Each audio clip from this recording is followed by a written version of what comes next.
The more you look, the more reward you get from that looking. There is so much additional detail on this model. This is one of the best models I've actually seen. A big hello to you. It is so great to see you, and I hope I find you well. I'm Jenny Kirk, welcoming you up here to Weir Yard. Now today we're going to be taking a look at the latest release from Rapido trains, and it's a model that they announced a little while ago and have finally made it through to these shores and gone on sale at a hobby shop near you.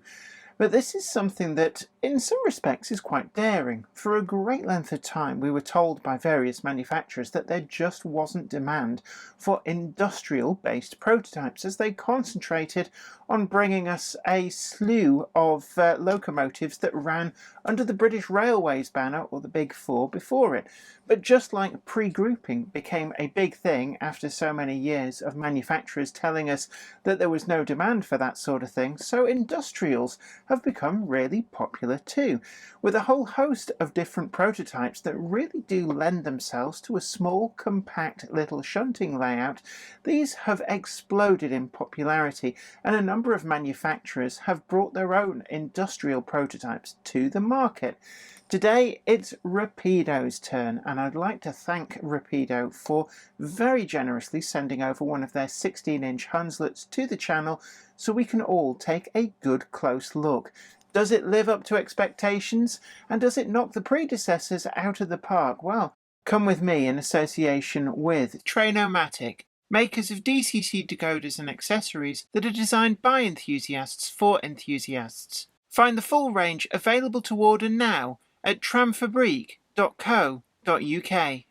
Additional support comes from Rocar Prototype Models, where detail, accuracy and value for money go hand in hand. With their debut model of SafePack auto racks wowing model railroaders alike, now is your chance to order these in road names and configurations to accurately reproduce auto rack workings from 1974 to the present day on your model railroad.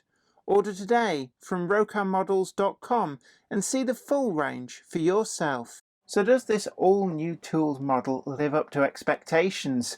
Is it going to follow in the footsteps of some of the greats that Rapido have released, such as the J70 and the Dynamometer car? Well, we're going to take a good close look, and just remember that if you really like the look of the model featured today, we do have an affiliate link in the description box down below to take you to Rails of Sheffield, where you can pick it up and all of the other different colourful livery variations available in this first tranche of releases, and they are all available in either DCC Ready or DCC Factory Sound Fitted.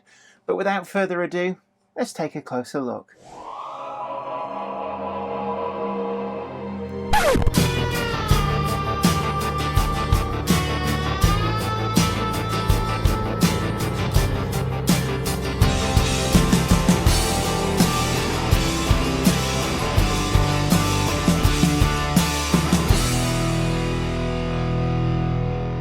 I'd like to thank Rapido Trains for very kindly sending over a review sample of their all-new 16-inch Hunslet 060 saddle tank locomotive.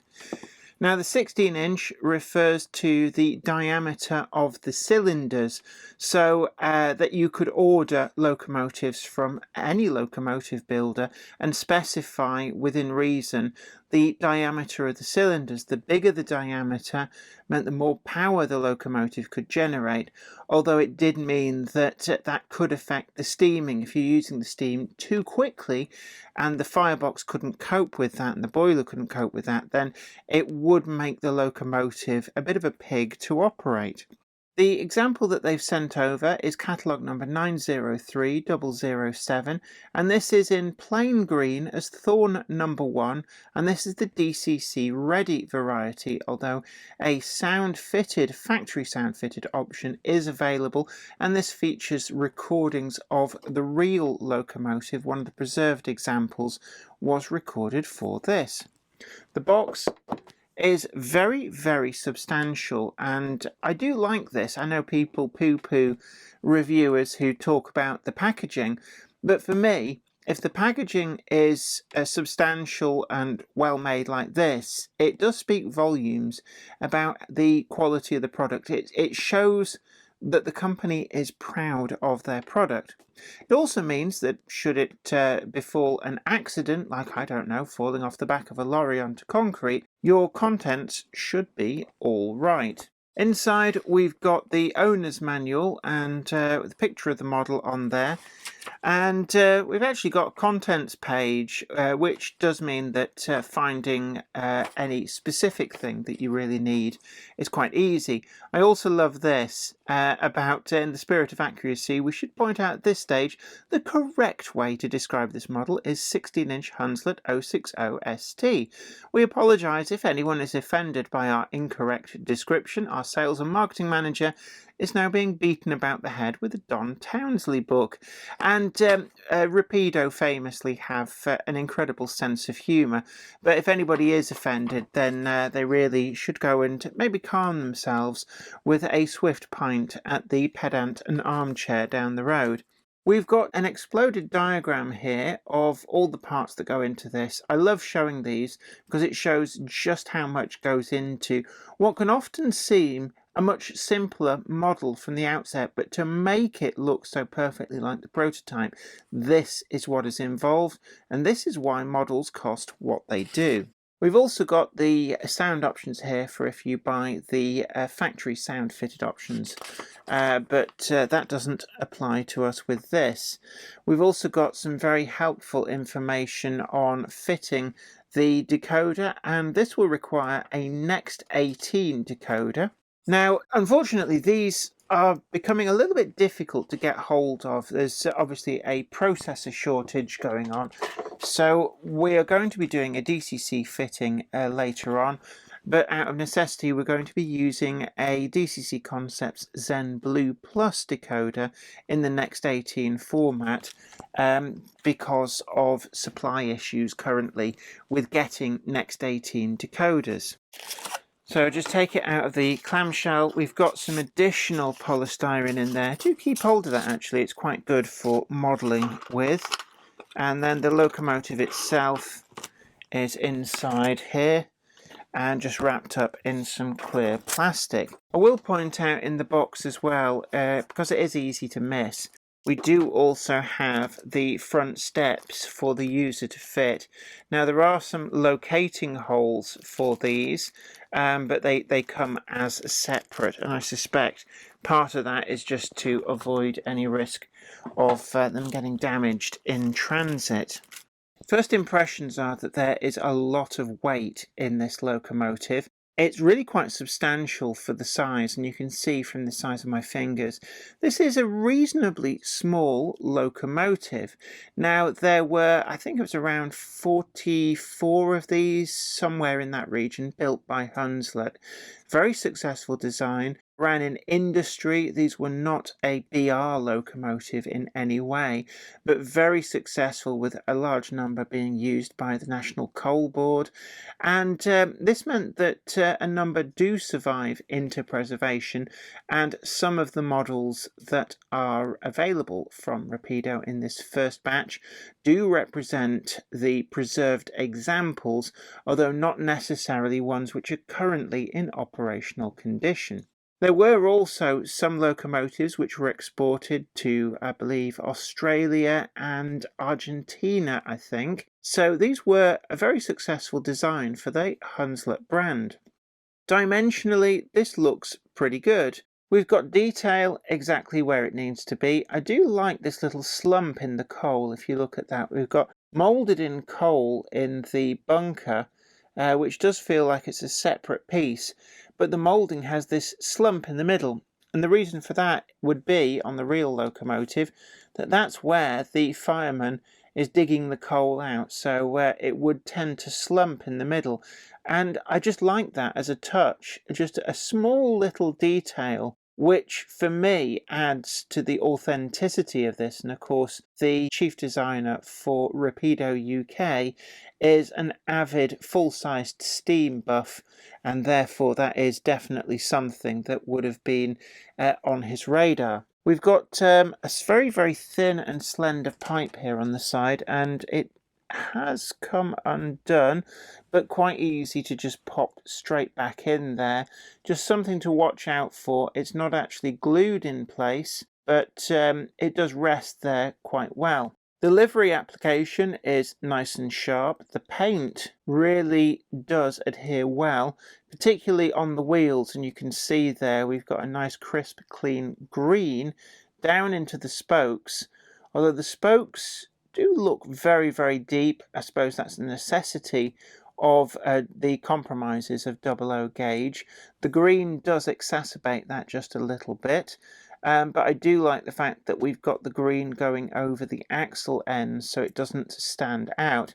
We've then got the black rims, but there is a little tiny bit of a smudge you can see there where the black has just rolled over the rim, but it's not really that noticeable from most angles, and it should be noted that we've got this very, very close to the camera, and you're seeing it several times its actual size on your screen. The rods are finished on this example in red, as are the hex nuts, and that does actually look pretty good. We've got the correct join piece there, although this is a single piece. The brake rigging is factory applied, and that's something that we used to have to fit this ourselves, but it is nice that this is coming from the factory with them all fitted, and actually very, very sturdy. That does feel like it's quite a solid injection molded piece there, and that is really, really nice. Pickups appears to be on all 6 wheels. I'm just looking down there. I'm not 100% sure how it's actually picking up, but we'll see when we come to run it on the rolling road just how well it operates. What's interesting is that the wheels do show a little bit of a sign of having been run, and I'd like to think that that is part of the quality control process, which ensures that you get a perfect model first time every time. In the cab there's a lot of backhead detail, and just taking a quick look, those spectacle plates really are a joy to behold, even though for most people you're just not going to see that. We've got flush glazing front and back, and even the rivet detail there on the inside is perfect.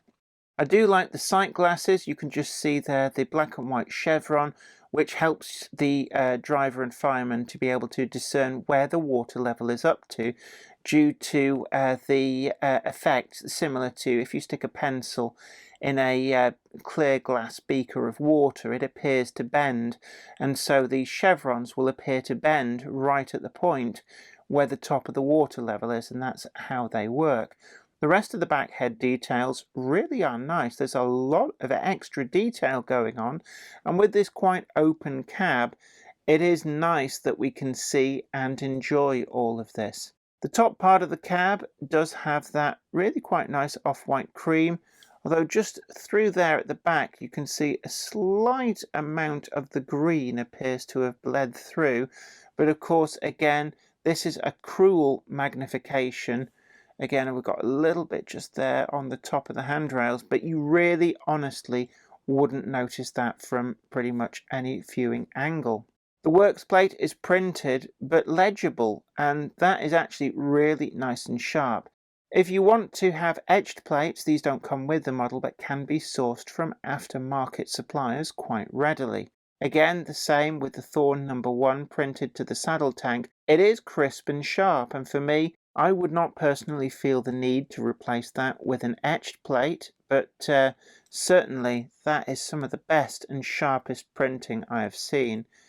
We've got correctly a little step on there. We've got metal handrails separately applied, and in particular the safety valves and whistles. They appear to be plastic, but that is actually quite robust, and I'm just giving them a quick work over, And I do like that. I don't like models where they have lovely little whistles and safety valves which immediately break off the first time you handle it. So that is an amazing plus point. The demarcation between the black and the green under super close magnification, ever so slight fuzziness, but this is cruel magnification, and actually I think that is perfectly fine.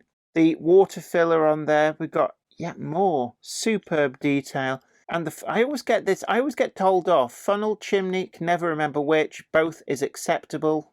I learnt it from Thomas the Tank Engine. Oh, golly, my funnel is cold. Here, wrap some trousers round it after you've gone through the fat controllers.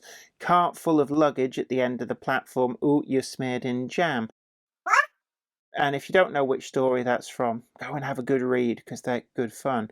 There is a little bit of a join down near the bottom. It's not too pronounced, but that is certainly pretty good. That is a really nice finish on the black. It looks like heat-resistant black paint would on a real locomotive, and that is a superb finish. Underneath the boiler, we've got the correct gap, and that is actually really, really nice, and there is a lot of detail in there. We've got representation of the motion, and I actually do like that. Picked out in the red, it does look something special. All of the pipework is present and correct, and all in all, this is a pretty good representation. A little bit of a join on the back of the cab there to the sides. It's not too much of a problem. And then we've got this rather flat back, which actually works really, really well down to the sprung buffers. Good spring to those, and we've got couplings in NEM pockets with factory fitted slimline tension locks in place. Looking to the other side under the boiler, we've got the bands picked out in black. We've got additional handrail parts, and also all of this extra detail is present and correct. And this is actually, the more you look, the more reward you get from that looking. There is so much additional detail on this model. There is, however, just a little bit of a scratch there on the running plate. Not really too noticeable, and to be honest, I'm only seeing it on the camera viewfinder. Just give it another rub yet, ever so slight, but I'll be honest, it's not an issue. You're not going to see that. All in all, this is one of the best models I've actually seen. The more I look at it, the more there is to like. Yes, there are a couple of little oversprays on some of the colours, but the detail more than makes up for that. I've transferred the locomotive to my DC test track before we do the DCC fitting. This is powered by a Gauge Master Model D, and the pickup is really quite smooth. You can also notice in there we've got the firebox glow, which does work on DC, although we can control that separate from the motion on DCC. Running is super smooth, even down to quite a slow crawl, and that extends to both directions.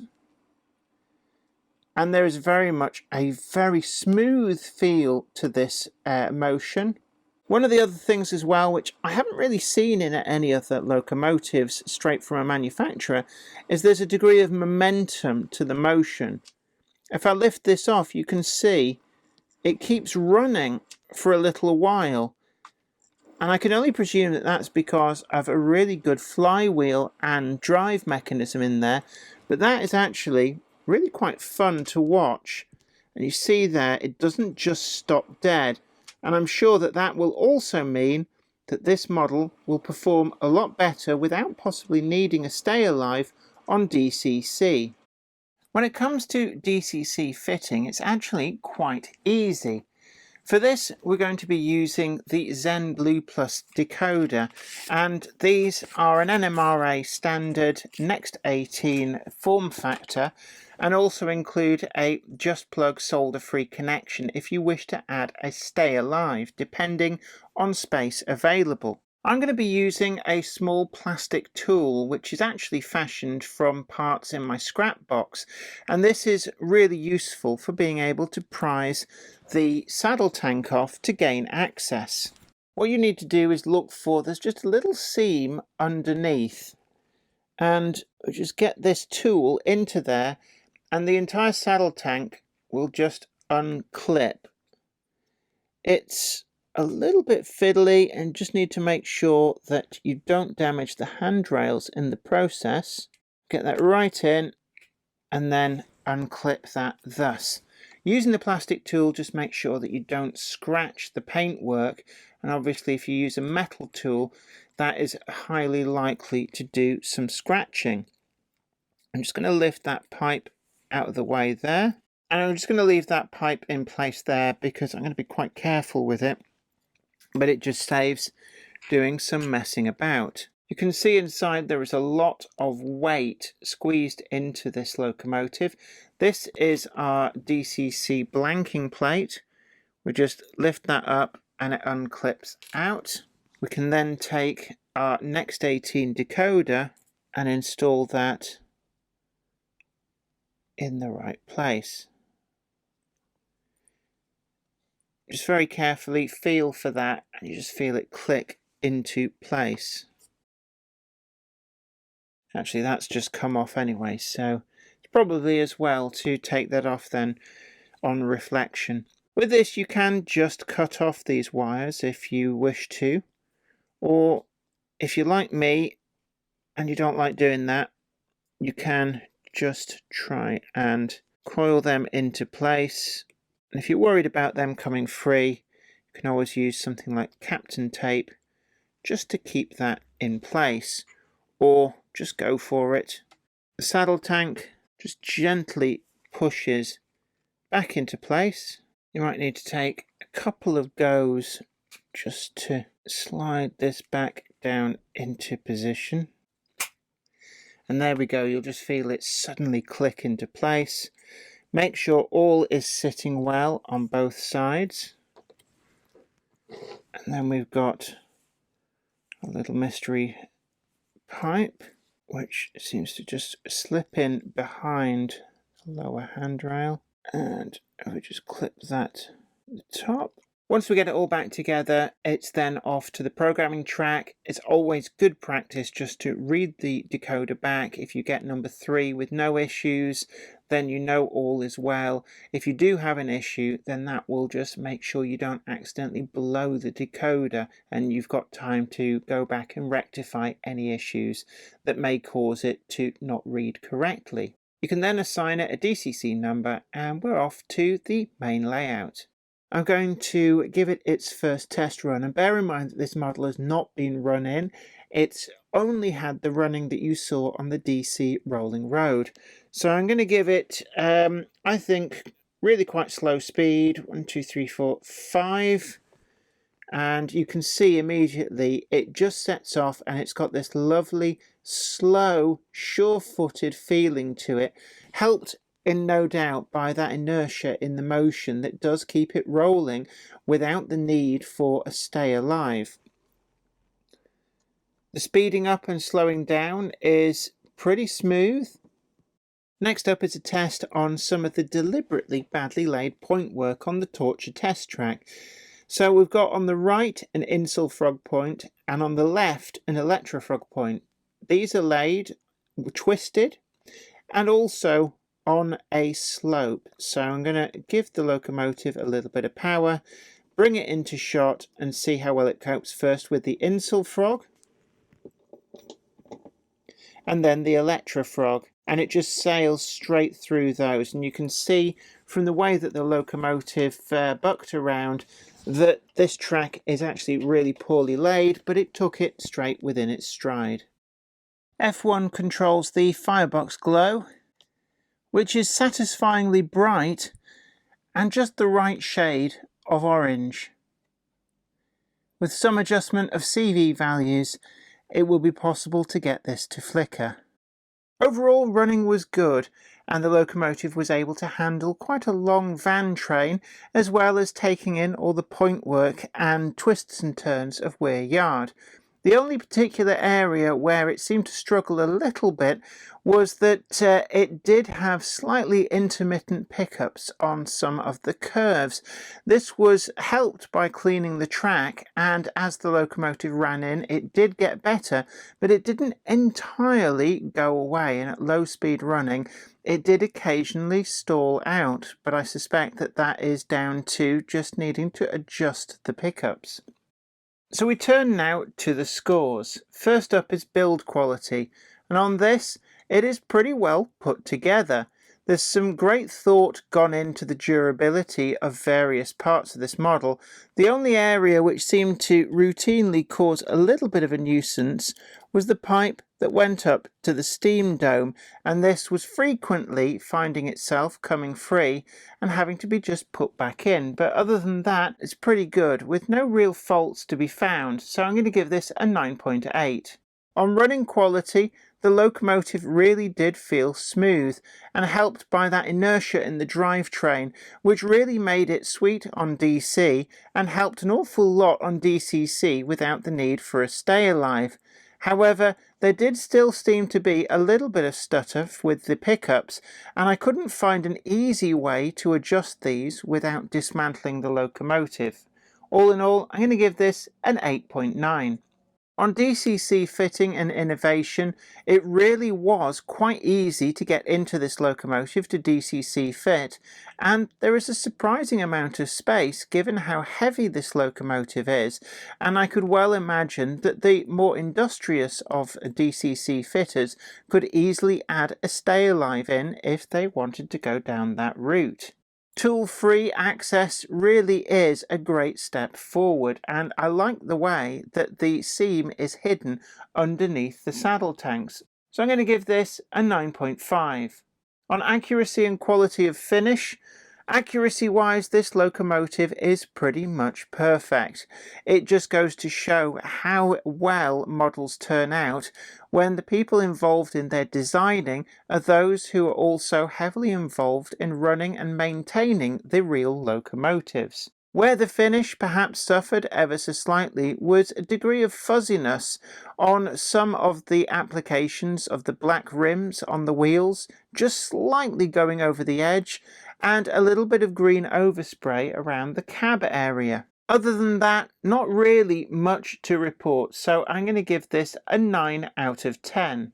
When it comes to value for money, at the affiliate link that we've got down below, all the different versions of this model can be found DCC ready for around £109 and DCC sound fitted from the factory at £195, and for what you get, that is a really great price. So we're going to give this a 9.6, and that gives us an overall score of 46.8, which is a really great score for another great model from Rapido. This model will find itself perfectly at home in all manner of model locomotive fleets, and it is certainly well worth purchasing. I love industrial liveried locomotives, and this very much is an industrial model, and it is done so well by Rapido. I'm really looking forward to see if they'll take on any other industrial locomotives, because quite frankly, what I have seen of this locomotive really does make me want to buy more. This locomotive gets the full thumbs up seal of approval from me. Well, I hope you enjoyed today's video and found it informative as well. And just to make a correction, I think I said in the video that there were a number exported to Argentina. It was actually Peru. So I know there's been a few people probably typing away, oh, you got it wrong, you got it wrong. Yes, I did. But I've corrected it now, so there we go. And I'd also love to hear from you in the comments section down below if you've got any thoughts on the model featured today. Is this something that you really like the look of? Is this going to be very firmly on your purchasing radar? Or indeed, if you already bought one and want to share your real-world experiences of what it's like running on your layout. Now, there are a number of preserved examples out there up and down the UK in a number of different liveries, and And indeed there's even one preserved still out in Australia, so plenty of inspiration to draw from to get you in the mood for maybe picking up a model of one that you've seen in real life. And if you do want to pick up one of these, we do have an affiliate link, again downstairs in the description box, and that takes you to Rails of Sheffield, where you can find all of the different versions that are available today. And I'd like to give a big thank you to Rapido Trains, who have given us all the opportunity to take a good close look here on the channel by sending over one of these new models for inspection. Don't forget as well that you can find and browse our full range of merchandise down below, and you too could be resplendent in a Gronk It Up t-shirt or hoodie, or maybe even get yourself a mug. That's certainly proven a very popular logo. But until next time, this is me, Jenny Kirk, saying please like, share, subscribe, and also check us out over on Patreon. And until next time, you take great care of yourself. Happy modelling. Bye for now.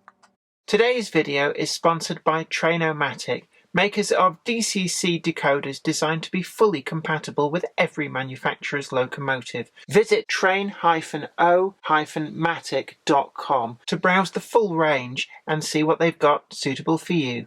Additional support comes from Rocar Prototype Models, where detail, accuracy and value for money go hand in hand. With their debut model of SafePack auto racks wowing model railroaders alike, now is your chance to order these in road names and configurations to accurately reproduce auto rack workings from 1974 to the present day on your model railroad.